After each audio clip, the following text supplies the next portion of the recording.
अस्थिचे खंड गंगेच्या प्रवाहात टिकून आहेत तेवढे दिवस त्या जीवात्म्याला स्वर्गाचा वास प्राप्त होतो. त्याला विज्ञानही आहे. आपल्या ऋषीमुनींनी एक वैज्ञानिक कारण त्याला जोडून दिलं. वैज्ञानिक कारणामुळे ही परंपरा जोडून दिली का? कारण हाडाच्या त्या तुकड्यांमध्ये हाडामध्ये फॉस्फरसचं प्रमाण असतं आणि ही हाड गंगेच्या प्रवाहात टाकल्यामुळे पाणी शुद्ध व्हायला मदत होते.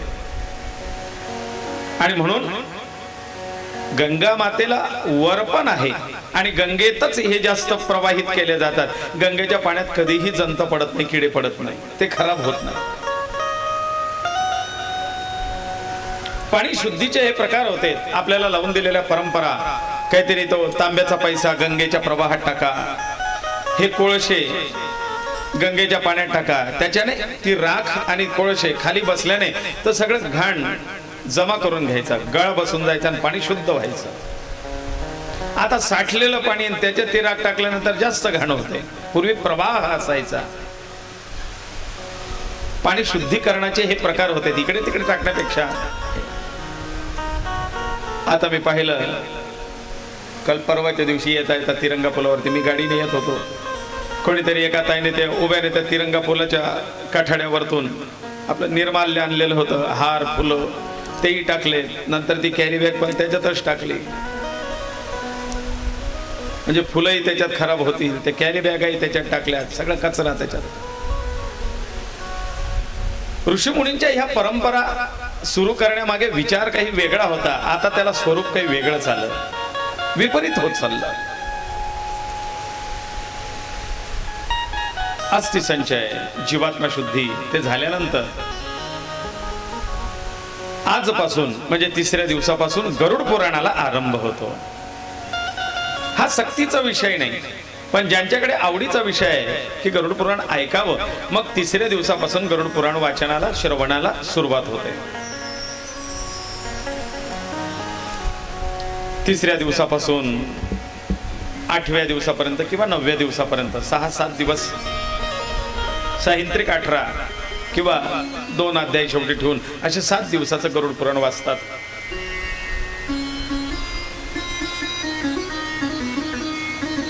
स्मशान बली तिसऱ्या दिवशी जो दिला जातो, काकबली ठेवला जातो, कावळ्याला नैवेद्य. त्या दिवशी काकबली कावळ्याने घेतला की तो पावला असं म्हटला जातो, जीवात्मा तृप्त आहे असं म्हटला जातो. नाहीच कावळा मिळाला तर दर्भाचा कावळा करून त्या अन्नावरती त्या पिंडावरती ठेवला जातो.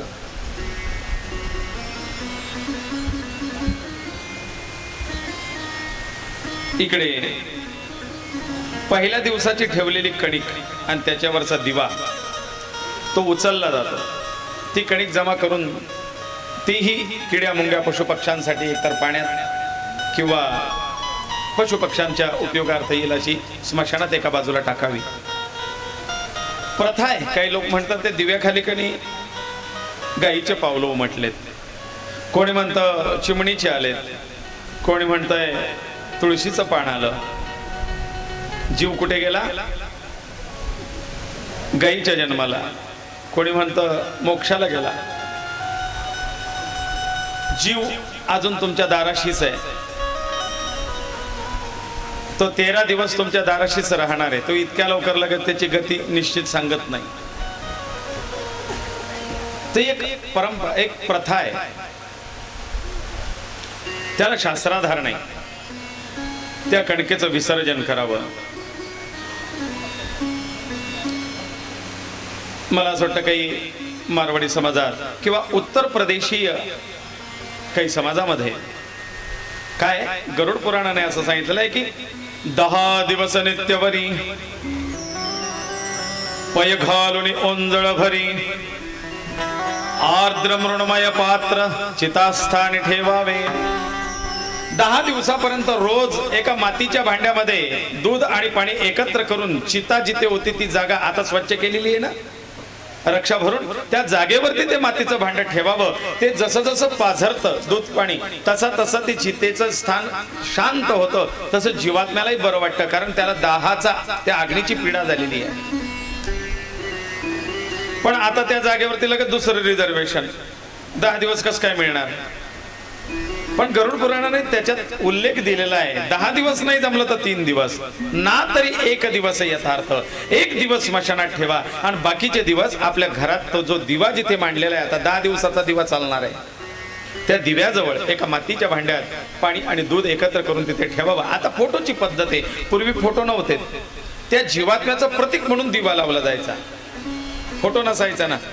मग तो जीव आहे आणि तो 13 दिवस आपल्या इथे आहे म्हणून तो जीव निर्गुण रूपातल्या जीवाचं प्रतीक म्हणून ती ज्योती अखंड असायची. त्या ज्योतीजवळ लावलेला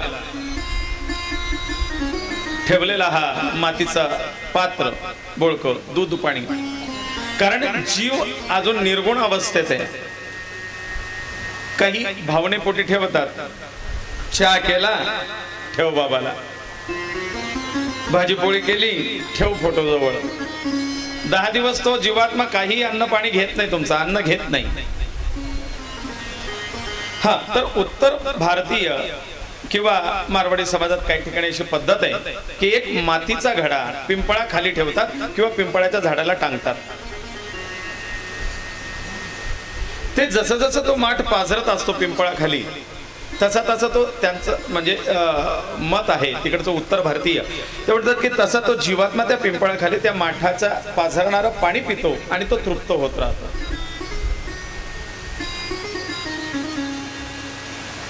इकडे हा सगळा प्रकार आटोपला. तो जो आपण माठ ठेवलेला आहे तो त्याच्यासाठी असतो, नैवेद्य आणि पाण्याचा माठ, की तो जीवात्मा ती चितास्थल शांत व्हावं आणि जीवाने त्या पाण्याचा स्वीकार करावा. तो नैवेद्य स्मशान बलीचा आहे, जीवाचा नाही. इथून गरुड पुराणाला सुरुवात आहे. या कालावधीमध्ये हास्यला सगीत परमं कौतुक संभ्रम वर्जावा ही वर्ज आहे. एका ठिकाणी मी गरुड पुराणाला गेलो, 40 गावचीच गोष्ट आहे. तिकडच्या शास्त्री आपलं आदर्श नगरकडचा भाग, कॉलेजकडचा शिक्षक कॉलनी. दुपारची वेळ होती नेमकी गरुड पुराणाची, अशीच 2-2:30. गेल्यानंतर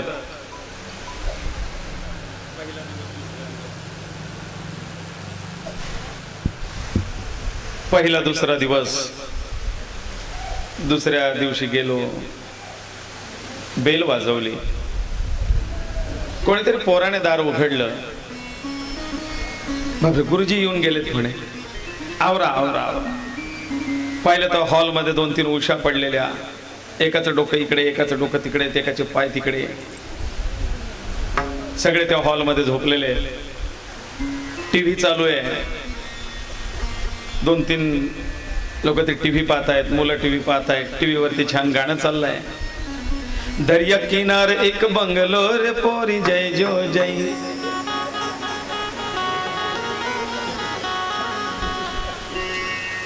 आता मी मध्ये गेल्यानंतर ते म्हणले उठा उठा, आवरा आवरा, सटाया टाका, गुरुजींचा पाठ ठेवा पोथीचा.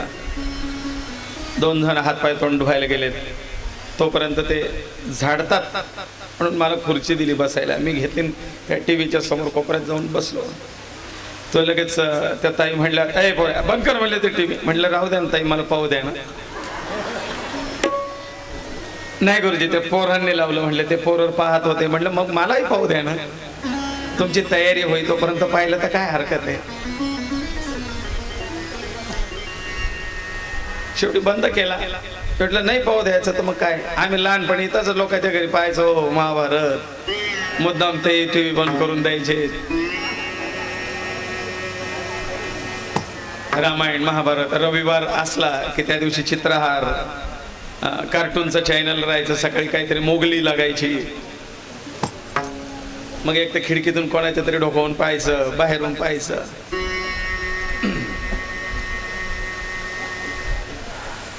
छान होते दिवस. तेव्हा महत्व कळत होतं या सगळ्या गोष्टीचं. विषय सुरू झाला आणि त्या विषयामध्ये त्यांना तेच म्हटलं, ताई कथा ते गाणं पाहणं काही वाईट नाही. आता पुराणात उल्लेख आलाच, हास्यला सगीत परम कौतुक संभ्रम वर्जावा. गाणे पाहणं किंवा गाणे म्हणणं, नाचणं, कुदणं, पण ते विषयाला धरून असावं. म्हटलं हे गाणं विषयाला धरून आहे, गरुड पुराणाला आधारून आहे. माझ्या आधीच गरुड पुराण इथे चालू होतं. त्यांना ते शरमल्यासारखं झालं की काय भाऊ गुरुजी आडवे तिडवे मारतायत. म्हटलं तसं काही नाही, तुम्ही त्या गाण्याला कोणत्या पद्धतीने पाहतायत. कारण त्या गाण्यात जे गरुड पुराणात आज मी सांगणार आहे तेच त्या गाण्यात सांगितलेलं आहे. दर्या किनारे एक बंगलोर पोरे जय जो जय. बाबा गावात समुद्र नदीच्या काठी गावाच्या बाहेर एक बंगला आहे. त्या बंगल्यात एक दिवस कधीतरी जायचंच आहे, पण त्याच्या आधी एकदा जाऊन फेरफटका मारून ये. तुला आवडतं हवं तसं वातावरण आहे का नाही तिथे, है की नाही. एक दिवस जिथे जाणं कन्फर्म आहे, त्याचं तिकीट निश्चित झालेलं आहे, तारीख तुला माहिती नाही. ती जागा पाहून यायला काय हरकत आहे. म्हणून तिथे जाऊन ये एकदा, हे त्या गाण्यात सांगितलं आहे. आता तुम्ही कुठलं पाहता ते नाही माहिती म्हटलं, पण मला तर गरुड पुराणानुसार ते गाणं तसं दिसतंय. आणि बंगलाच आहे, नदीकाठी बांधलेला छान. गरुड पुराणाची सुरुवात आहे. तत्पर असावे श्रवणाचारी, श्रवण करण्यात तत्पर असावं, नामस्मरणात तत्पर असावं. नामस्मरणात वेळ घालवावा, श्रवणात वेळ घालवावा. अधिकाधिक गोष्टी माहिती मिळतात. हळूहळू 8वा 9वा दिवस आला की पुढची तयारी. का हो, 10वा दिवस जवळ आला. 10व्याची व्यवस्था कुठे करायचं आहे.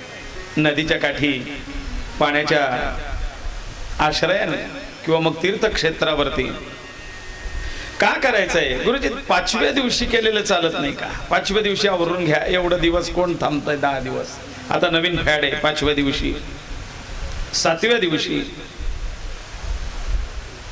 एकाने विचारलं, म्हणले 5व्या दिवशी केलं तर काय फरक पडतं. 5व्या दिवशी करत नाही का गुरुजी. म्हटलं करू, अजून तर काही केलं नाही पण नक्की करू.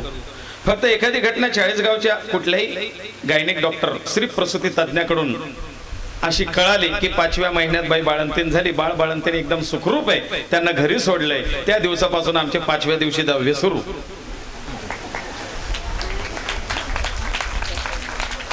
दवाखान्यात, घरची तर गोष्ट नाहीच म्हणत मी, पण दवाखान्यात डॉक्टरांकडे 5व्या महिन्यामध्ये सुखरूप डिलिव्हरी झाली. बाळंतीण अगदी व्यवस्थित आहे, त्यांना नुकतं सोडण्यात आलंय. त्या दिवसापासून आमची इकडे ओळ पोचली जाईल आणि 5व्या दिवशी सुरुवात. जसं एका गर्भाची वाढ 5व्या दिवशी परिपूर्ण अवस्थेत झालेली नसते, तसं तो जीव सुद्धा 5व्या दिवशी त्या अवस्थेत परिपूर्णतेला नसतो. त्याला ते 10 दिवस देणं गरजेचं आहे. कुठल्याही गोष्टीला एक विशिष्ट कालावधी, ते एकदम क्विक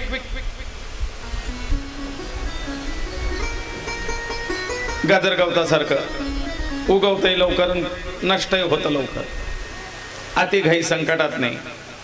त्याला विशिष्ट दिवस ते पूर्ण होऊ द्यावे लागतात. दग्ध देहे पुनर्देहा पिंडैरुत्पद्यते खगा हस्तमात्र पुमान्नेन पतिभुंक्ते शुभाशुभम. खगा, खग म्हणजे गरुड. भगवान नारायण सांगतात, गरुडा ऐक 10 दिवसाचं महत्व. दग्ध देहे पुनर्देहा, एक देह जळून भस्म झाला. काल मी 3 देह सांगितले तुम्हाला. प्रत्येकाला 3 देह प्राप्त आहेत. मारुतीराय लंकेमध्ये प्रवेश करतात सूक्ष्म देहाने, आणि इकडून जे समुद्रातून उड्डाण घेतलं ते विशाल देह. पण लंकेत प्रवेश करताना एकदम सूक्ष्म देहाने गेलेले होते. अनुपासूनी ब्रह्मांडा एवढा होत जात असे. तो अणुमात्र प्रमाण म्हणजे सूक्ष्म देहाने त्याने प्रवेश केला.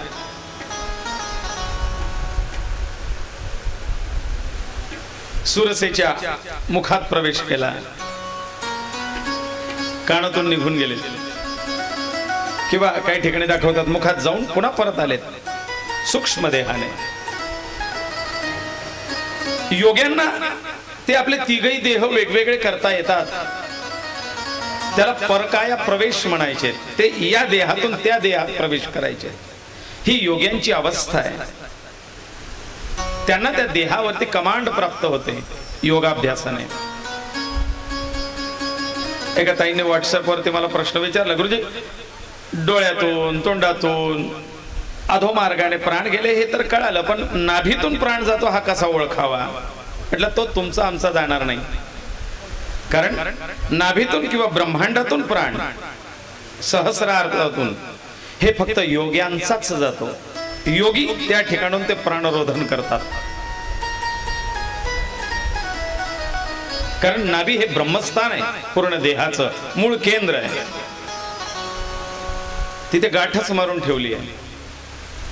पण योगी नाभी आणि सहस्रार ब्रह्मांड इथून यांचे प्राणोत्क्रमण होत असतं, किंवा ते त्या ठिकाणी प्राण आणून ठेवतात.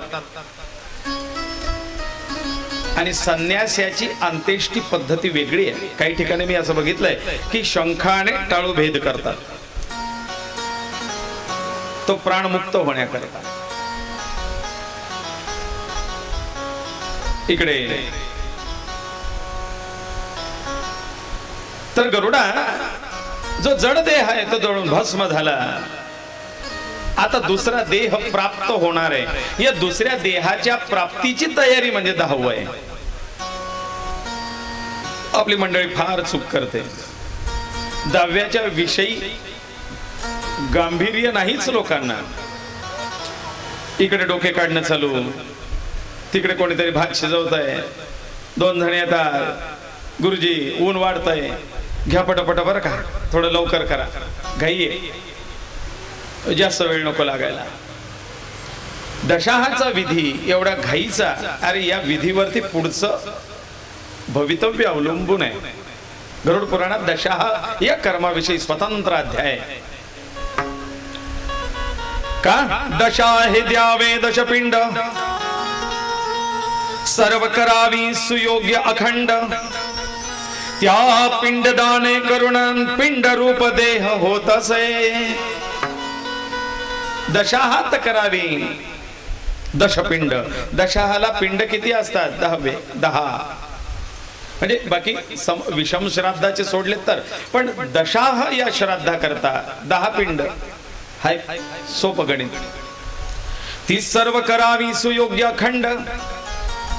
योग्य असा तो पिंड असावा आणि अखंड असावा, फुटका तो पिंड राहू नये.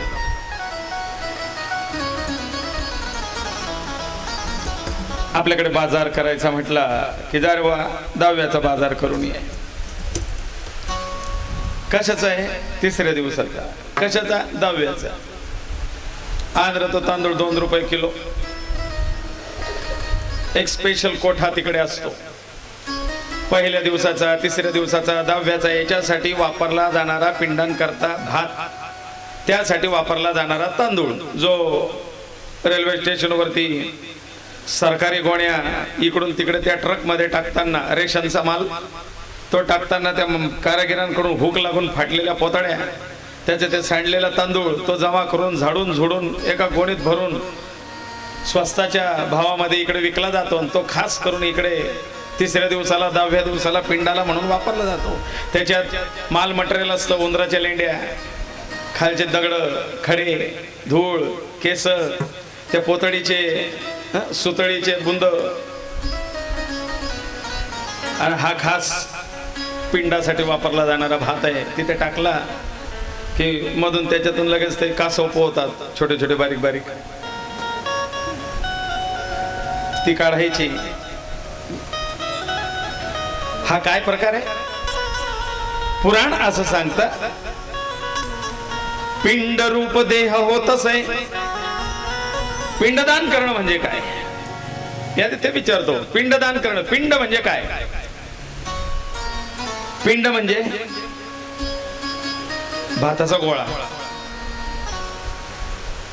मग महादेवाची पिंड, आपण म्हणतो आमच्या घरी महादेवाची पिंड आणली गुरुजी नवीन दगडाची. मग त्याच्यातून भाताचा गोळा काय संबंध आला? शिवलिंगाला सुद्धा पिंड म्हणतो, भाताच्या गोळ्यालाही पिंड म्हणतो. मग पिंड म्हणजे काय? पिंड म्हणजे निर्गुणाकडून साकारतेला आलेली ती अवस्था म्हणजे पिंड. अहो, आमच्या भावाची सूनबाई डिलिव्हरी झाली, बाळ छान आहे. जन्माला त्यावेळेला फार तब्येत खराब होती, पण आता तो बाळ अंगापिंडाने चांगला भरलाय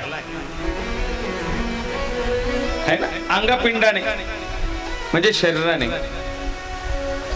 आपण म्हणतो का हो, सांगा ना काहीतरी, फार विचित्र वागतो हा पोरगा, काय करा, त्याचा पिंडच तसा घडवलाय. म्हणजे इथे पिंड या शब्दाचा अर्थ आला देह. आणि म्हणून गरुड पुराण सांगतंय देह रूप पिंड होतच आहे. या पिंडाने काय होतोय? देह तयार होतोय. देह मिळण्याकरता केलं जाणार हे पिंडदान आहे. पिंड देणे म्हणजे देह देणे.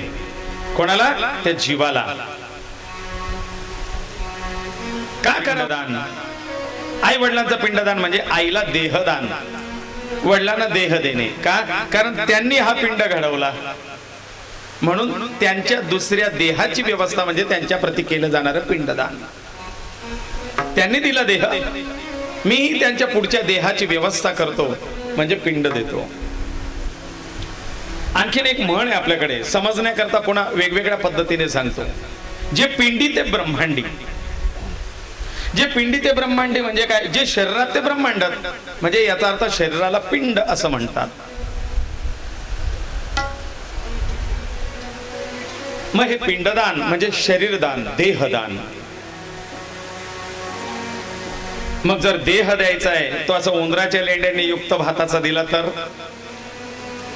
तेही पुढचा जन्म घेताना असं काळं कलुट जन्माला येईल.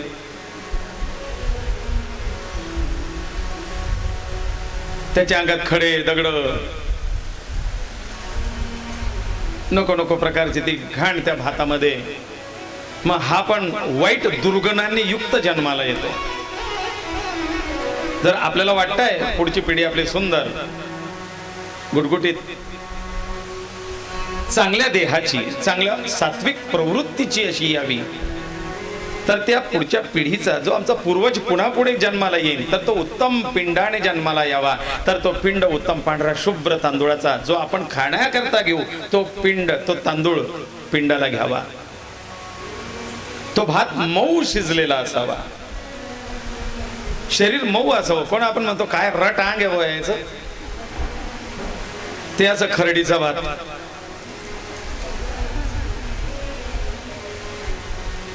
शरीर मऊ, कोमल, शुभ्र आणि तेजस्वी, निर्डाग आणि निरोग, स्वच्छ सुंदर भात. त्याचा स्वच्छ केलेला तांदूळ, तो पिंड, त्याच्यात मिळवलाय मध, त्याच्यात टाकले तीळ, त्याच्यात टाकलंय जव, त्याच्यात टाकलंय तुळशीपत्र, याचा युक्त गोडवा आहे त्या मधाचा. असा तो मधुर पिंड, तो पिंड तो पितरांना त्या या ठिकाणी आता त्या देहाप्रती द्यायचा आहे. गुरुजी काय मंत्र बडबडतात याच्याकडे आपलं लक्ष नसतं. आपलं फक्त आवरा कितने डोके वहिने, कर भाऊ किती बिल झालं, पाय किती डोके झाले, काढा पटपट. गुरुजी काय करतायत? 10व्याचा विधी, याच्याकडे लक्ष नाही. पण त्या 10व्याच्या प्रत्येक मंत्र हा सार गर्भित आहे, फार अर्थ आहे त्याच्यात. काय भाव आहे पुढचा? या श्राद्धाला म्हणजे 10व्याला आपण 10व्या दिवशी करतो म्हणून 10व्या हा आपल्याकडे प्रचलित शब्द आहे. याला अवयव श्राद्ध असं म्हणतात किंवा दशगात्र श्राद्ध असा शब्द आहे. या पिंडदानाने अवयवाची प्राप्ती, अवयवांचं दान आहे. गरुड पुराण सांगताय प्रथम पिंडाने शिर, द्वितीयाने कर्णाक्षी नासिक, गळा तोंड भुज वक्षस्थळ प्राप्ते तृतीय पिंडजे, चतुर्थे नाभिगुद सहज लिंगासी, पंचम पिंडे करुणीया, उर्जानुजंघा सह वेदिनी, सप्तमे अहनी रुधिरादिक, अष्टम देह पिंड संपूर्ण क्षुधा तृष्णेचा नवम दिन 10वे दिवशी संवेदना गहन प्रेत प्राण पावतसे. हे 10 दिवस सूतकाचे 10 दिवस, श्राद्धाचे 10व्याचे 10 दिवस, हे म्हणजे आईच्या गर्भवासाचे 10 महिने. कारण हा जड देह आहे, हाडा मासाचा देह. या हाडा मासाच्या देहाला तयार होण्याकरता 10 महिने लागतात आईच्या गर्भात. आणि तोच देह इकडे सूक्ष्म देह, आता बिना हाडा मासाचा देह पिंडज देह, या पिंडज देहाच्या तयारीला फक्त 10 दिवस लागतात. तुम्हाला माहिती आहे अयोध्येचं मंदिर बांधायला किती दिवस लागले उभारणीला? है ना, काही महिने काही वर्ष चाललं काम. पण ते काम चालू असण्यापूर्वी मोबाईलला अयोध्येचं मंदिर कसं असणार आहे, प्रवेश कसा आहे, कुठल्या बाजूला काय आहे, कोणते कक्ष आहे, त्याची उंची कशी आहे, त्याचे ध्वज कसे असेल, त्याची पार्किंग कशी असेल, त्याचा डिजिटल 3D एक व्हिडिओ आलेला होता. त्याचा एक मास्टर प्लॅन तयार असतो. मंदिराचा एक पुतळा, मास्टर प्लॅन, अगदी हुबेहूब तसं मंदिर. इकडे छोटं तयार असतं प्लॅन तुमच्या समोर, है ना. याला बांधायला तेवढे वर्ष लागतात का? नाही. पण सेम त्याची प्रतिकृती इकडे एक डमी प्लॅन तयार असतो. याच्याकडे पाहून त्याची कल्पना येते. तसा हा पिंडज देह तयार व्हायला आईच्या गर्भामध्ये 10 महिने लागले. पण त्याचा डमी प्लॅन छोटा पिंडज देह 10 दिवसात तयार होतो.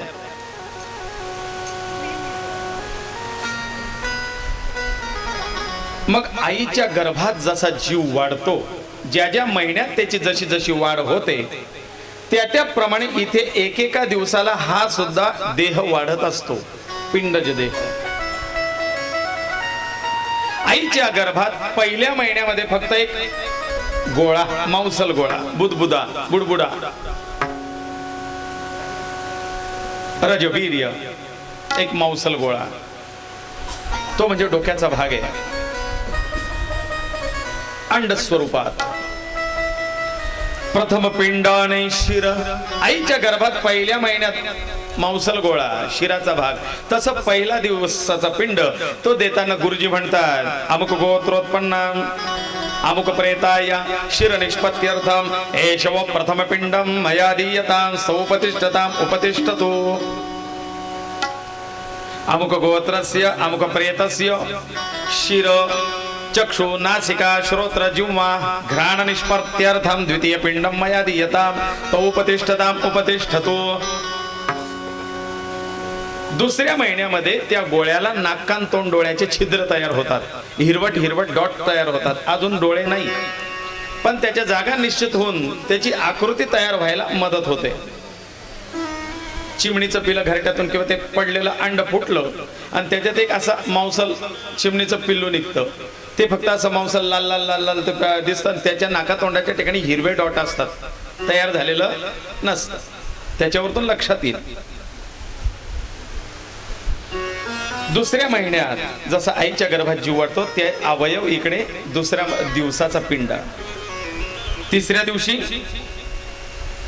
गळा तोंड वक्ष, गळा तोंड भुज वक्षस्थळे प्राप्ते तृतीय. त्याला तो आकार तयार होतो, गळ्याचा भाग, ते धड असं वेगळं होतं, डोकं वेगळं, धड वेगळं, हातापायाचे अंकुर डीर फुटायला लागतात. तिसरा दिवसाचा पिंड, तिसऱ्या महिन्याची वाढ. दुसऱ्या तिसऱ्या महिन्यात डॉक्टरांकडे गर्भलिंग निदान चाचणी आता तर बंदच आहे, पण दुसऱ्या महिन्यात होते का? नाही.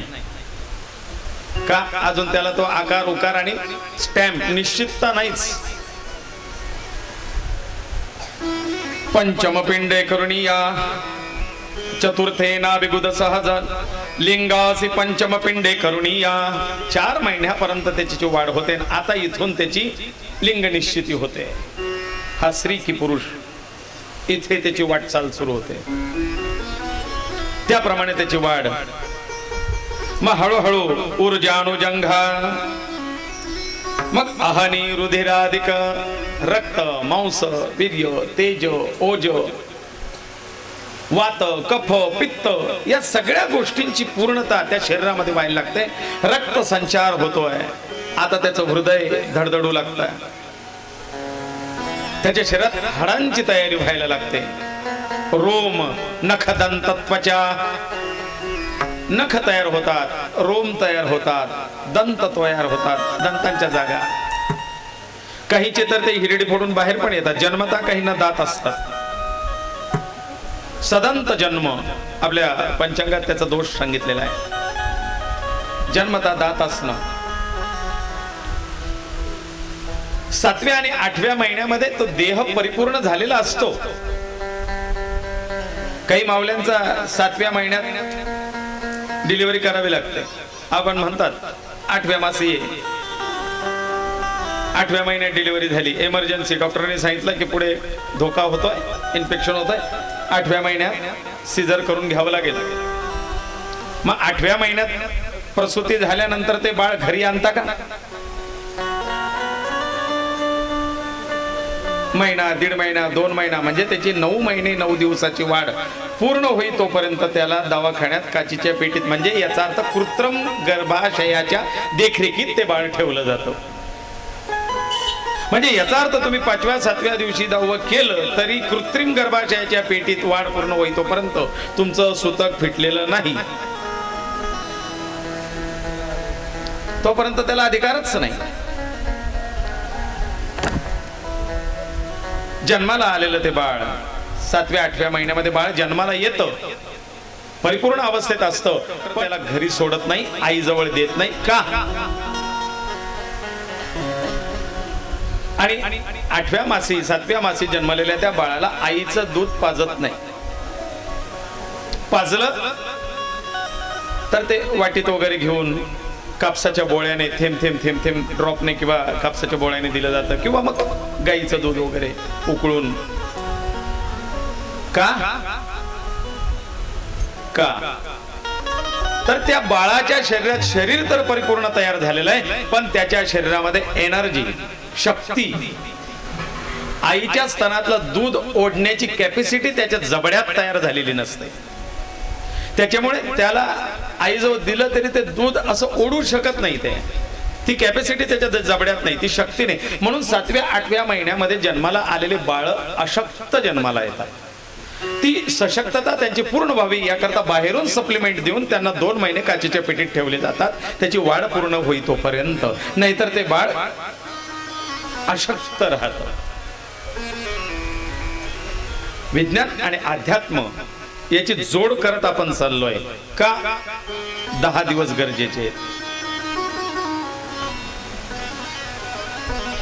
इकडे 7व्या 8व्या महिन्यामध्ये देह तयार पूर्ण झालेला आहे, मी सांगितलं आता, पण तो अजून अशक्त आहे.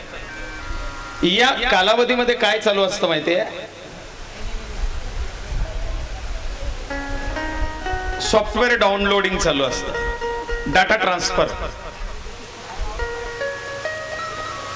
आईने ज्या गोष्टी पाहिलेल्या आहेत, वाचलेल्या आहेत, अनुभवलेल्या आहेत, हा जो सगळा डाटा जो असतो, हा डाटा आईकडून मुलाकडे ट्रान्सफर होतो. इकडचा डाटा इकडे ट्रान्सफर.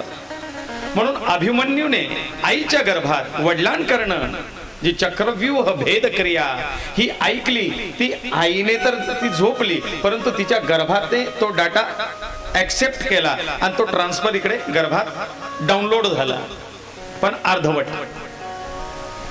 मग या गर्भात अवस्थेत असलेली ती आई जे पाहिल, जे वाचेल, जसं वागेल, जसं बोलेल, ते संस्कार इकडे बाळ ऍक्सेप्ट करून डाउनलोड करत असतं, सेव्ह डाटा. हा डाटा ट्रान्सफरिंगचा कालावधी 7वा 8वा महिना इथे परिपूर्ण होतो. म्हणजे बौद्धिक विकास, मेंदूचा विकास, बुद्धी प्रगल्भता ही फार महत्वाची आहे.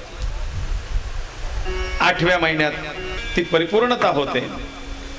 9वा महिना आईच्या गर्भामध्ये परिपूर्ण देह तयार झालेला आहे, त्याचा डाटा दिलेला आहे, पण त्या डाटाचा उपयोग कसा करावा ऍक्टिव्हेट नाही केला अजून सिम. आता त्याला संवेदना, आपलं पर्क, त्रास, ती संवेदना जागृती ही 9व्या महिन्यामध्ये तहान भूक या गोष्टीची जाणीव परमात्मा 9व्या महिन्याला सुरुवात करतो. आता त्याला तहान भूक लागायला लागते. आईच्या शरीराने प्राप्त होणार पोषक द्रव्य नाळे वाटे प्राप्त होणार तो रस त्याच्यावरती त्या गर्भाचं भागत नाही. आता त्याला डाटा मिळाला, संवेदना मिळाल्या, तर त्यालाही वाटतं आता खावं, आता खाल्लं पाहिजे. आतापर्यंत तो त्याच्यावर भागवत होता, आता त्याला स्वतःच्या देहाला लागतंय हे कळतंय. तो अधिकाधिक घेण्याचा प्रयत्न करतो आणि इथून मग माऊलीच्या अवकाळा सुरू होतात. तो अलिप्त वेगळा होण्याचा प्रयत्न करतो. 9 महिने पूर्ण आहे. 9व्या महिन्यात तहान भूक लागते, त्याची झटापट सुरू होते. आईच्या गर्भातल्या गर्भाशय ते गर्भजलाच्या तिखट आंबट खारट तुरट खाल्लेल्याच्या त्या रसाने त्या बाळाला, गर्भातल्या बाळाला वेदना होतात. आता त्याला त्रास होतो, त्याची आग होते, जळजळ होते. तो झटपटतो आणि मोकळा होण्याकरता तरफडतोय. 10व्या महिन्यामध्ये तो जन्म घेतो. इथे त्याची अवस्था परिपूर्ण झालेली आहे. आल्या आल्या त्याला कोण सांगतं, बाळा ही तुझी आई आहे, हिच्या स्तनातून येणारं दूध हे तुझ्या खाण्याकरता आहे, पिण्याकरता आहे, हे तू घे बरं. ते कसं ओढावं हे कोणी सांगतं त्याला?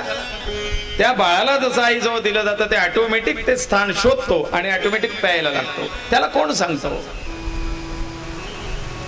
ही क्रिया आपोआप घडते. हा सगळा डाटा तिथे त्याला परमात्मा ऑटोमॅटिक डाउनलोड करून देतोय.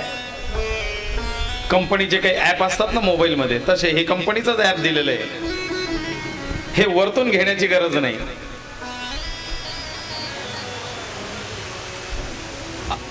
आता हा पिंडज देह परिपूर्ण तयार झालाय 10 दिवसाचा.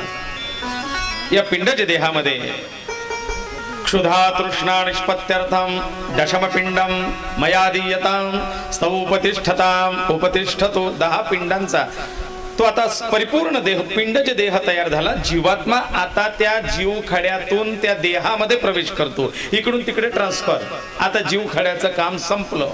10व्या दिवशी त्या जीवखड्याचं विसर्जन पाण्यात, कारण तो आता दगड रिकामा झाला. आता तो त्या निर्गुणातून सगुण अशा पिंडज देहामध्ये जीव प्रवेश करतो. कारण देहाशिवाय जीवाला काही करता येत नाही. आता पिंडज देहामध्ये प्रवेश केलेला एक अंगुष्ठ मात्र प्रमाण त्या देहामध्ये प्रवेश केलेला हा जीव आता याला तहानभूक आहे. कारण क्षुधा तृष्णा दिली ना. आतापर्यंत आपण फक्त मातीच्या मडक्यामध्ये दिलेलं दूध पाणी त्याला देत होतो. आता त्याला अन्न पाण्याची गरज आहे. म्हणून 10व्या दिवसापासून 10व्याचे नैवेद्य, 11व्याचे नैवेद्य, 12व्याचे नैवेद्य, 11व्या दिवशी सगळे प्रायश्चित्त की बाबा रे तुझ्या मरणाच्या अनेक दोष होते, जाळण्यात दोष होते, ते सगळे दोष निवृत्ती करता हे प्रायश्चित्त आहे. ते त्याच्या समोर तो त्याच्याने संतुष्ट होतो. 12व्या दिवशी प्रेतत्वापासून मुक्ती होण्याकरता सपिंडी श्राद्ध केलं जातं. म्हणजे त्या प्रेताचे वडील आजोबा पंजोबा यांच्या पिंडाशी त्या प्रेताचा पिंड मिळवला जातो.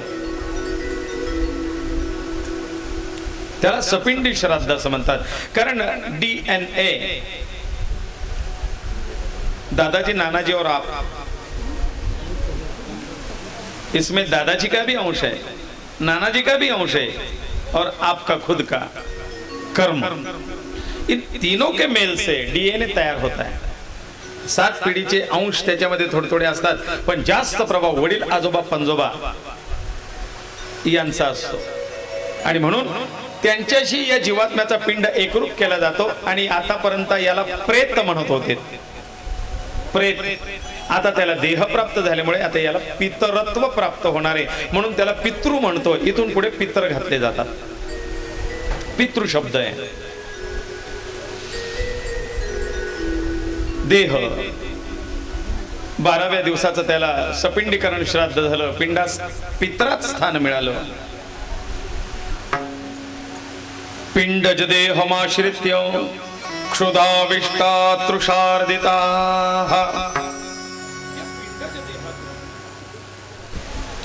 क्षुधा तृष्णा आता त्याची सुरू झाली. इथून त्याला नैवेद्य आहे.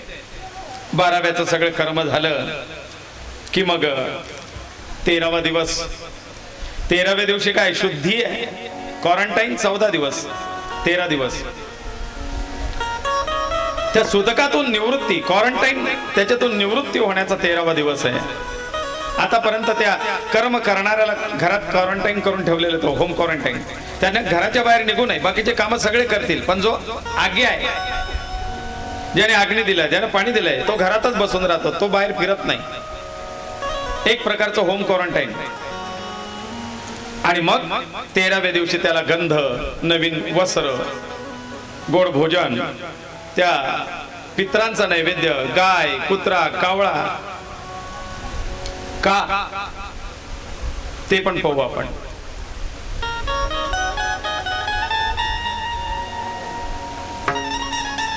आले आले मी अण्णांना म्हटलं, माझ्या गादीवरती कुत्र्याचं पाऊल उमटलंय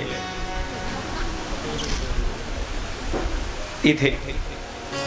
अण्णा म्हटले त्याचं कारण तुम्हालाच माहिती. मी म्हटलं कदाचित आपण कथेहून गेल्यानंतर कुत्र येऊन बसलो होतं का काय.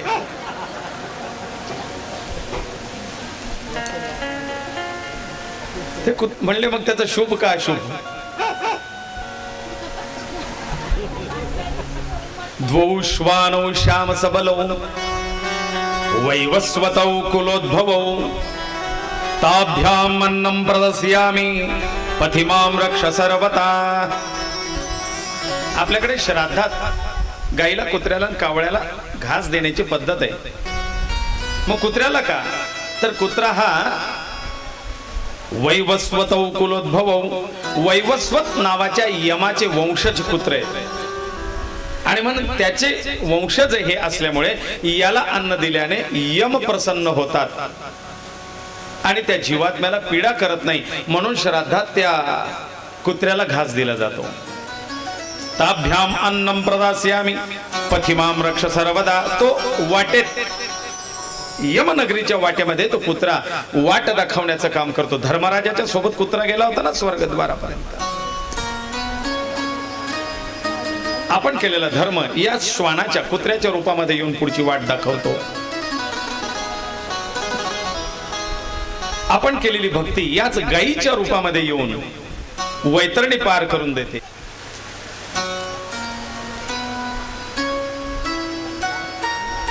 तो यम वंशज आहे. तो जर या गादीवर बसून गेला असेल, किम मे मृत्यू करिष्यति, हजेरी लावून गेला ना, काही असं यमाचे वंशज आहे असं स्पष्ट मध्ये उमटलेलं आहे. आणि नैवेद्य होतो. मंदिरातून आलाय, स्मशानात एक नैवेद्य दिला जातो. आता घरी देवपूजा झाली, कोणीतरी देवपूजेला बसा. कोणी म्हणतंय देवाचा नैवेद्य दाखवा, एक स्मशानात नैवेद्य जाऊ द्या. कोणी म्हणतं तिकडे तोपर्यंत पित्रांची तयारी करा, पितृजोग घाला. आतापर्यंत दाराशी असलेला तो जीवात्मा, त्या जीवात्म्याच्या सोबत असलेले ते तो यमदूत, ते यमदूत आता जीवाला म्हणतात, बाबा रे जेवण कर, तुझं नैवेद्याचं ताट आलंय, जेवण कर, आता पुढच्या प्रवासाला निघ, कारण आता इथून हे लोक तुला विसरायला लागणार आहेत.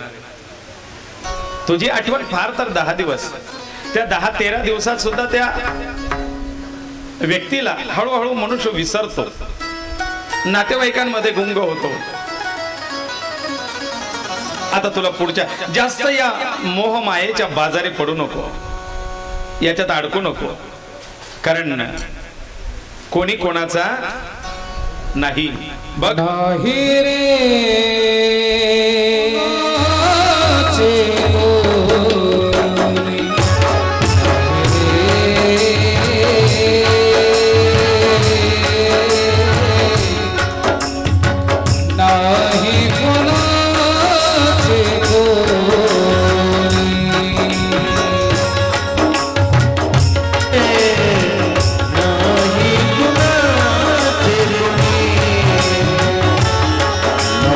Yeah.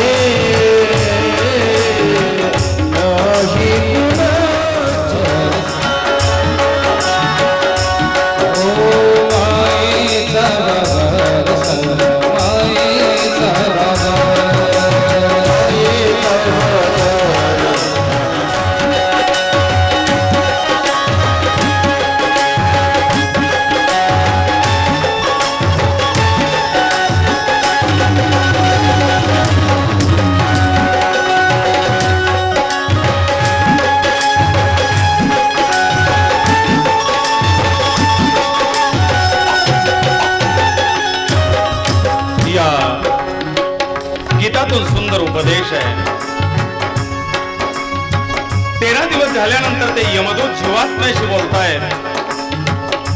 अरे ज्यांच्याकरता आयुष्यभर झटला ते आता तुला विसरणार आहेत. बघ कोणी कुणाचं नाही. आता इथून फक्त तू केलेली सत्कर्म आणि पुण्यकर्म तुझ्या सोबत आहेत. काल आपण सजीव देखावा बघितला. जो पापी जीव आहे त्या पापी जीवाला चित्रगुप्तांच्या निर्देशानुसार आणि यमाच्या आज्ञेनुसार ते यमदूत, भयंकर असे यमदूत त्या जीवात्म्याला उचलून नेतात आणि वाटेमध्ये अनेक प्रकारच्या यातना देतात. कोणी कापताय, मारताय, झोडताय, तोडताय, तो किंचाळतो, ओरडतो. कोणी येणार नाही. नाही रे नाही कोणाचे कोणी नाही रे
व्यक्ती भगवंताच्या भजन पूजनामध्ये आपलं आयुष्य, सत्कार्यामध्ये आपलं वय हा काल आपण बघितला. एक जीव पापाचरणामध्ये मग्न. आज आपण जो बघतोय हा सात्विक जीवाचं प्रतीक, एक भगवत भक्त. भजन पूजन सेवा तीर्थयात्रा असं करणारा एक आध्यात्मिक जीव आहे. कथा कीर्तनाला येऊन बसलाय, त्याला अध्यात्माची परमात्म्याची ओढ आहे. असा हा जीव भजना रंगी देह ज्याने लावलाय, याला भजन पूजनात आनंद आहे, याला योगात आनंद आहे. कालच्या जीवाला भोगात आनंद होता, त्यामुळे त्याची दशा वेगळी. काल त्याचे हाल बघितले आपण. कारण अशा पापी जीवांना मारिती, झोडीती, तोडीती,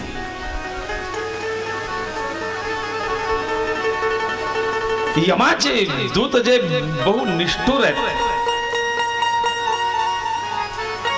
यमदूत न जाणीती बाल तरुण, ते बाल तरुण आधी ते जाणत नाहीत, ते फक्त तुमची कर्म जाणतात. आणि म्हणून ते काल त्याच्या त्या ओरडण्याला, त्याच्या किंचाळण्याला, त्याला दुःखाला ते द्रवीभूत न होता ते केले तसे भर हे सांगत त्या जीवाला पीडा. केले कर्म झाले त्याची भोग